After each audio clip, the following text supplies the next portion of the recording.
আগের চ্যানেলে আমাকে অনেকেই জিজ্ঞাসা করেছিল যে তুমি বাঁ হাতে কেন খাচ্ছ, বাঁ হাতে কেন পুজো দিচ্ছ, বাঁ হাতে কেন এই করছো। আসলে আমি বাঁ হাতে খাই না, বাঁ হাতে পুজো দিই না, এটা ভিডিওটার জন্য উল্টো হাত লাগে যে আমি হয়তো বাঁ হাতে পুজো দিচ্ছি বা হয়তো বাঁ হাতে খাচ্ছি, বাট অ্যাকচুয়ালি ডান হাতেই আমি ইউজ করছি।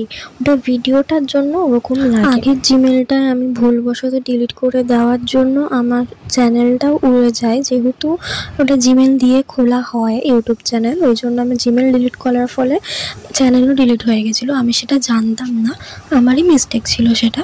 তো আশা করি যে এই কমেন্টটা করেছিলে যে আমি বাঁ হাতে কাজ করি, তো আমি বাঁ হাতে কাজ করি না, এবার বুঝতে পারলে তো। দেখবে আরও অনেক বড় বড় যারা ব্লগার আছে তাদেরও কিন্তু লাগে তারা বাঁ হাতে কাজ করছে বা বাঁ হাতে খাচ্ছে।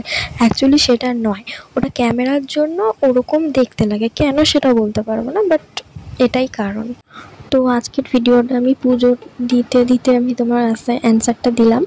তো আমার ভিডিও ভালো লেগে থাকলে তোমরা সবাই প্লিজ লাইক করো আর সাবস্ক্রাইব করে দিও আমার চ্যানেলটা, আমি নিউ আছি। তো টাটা, আবার দেখা হবে অন্য একটা মিনি ব্লগ নিয়ে। বাই বাই সবাইকে।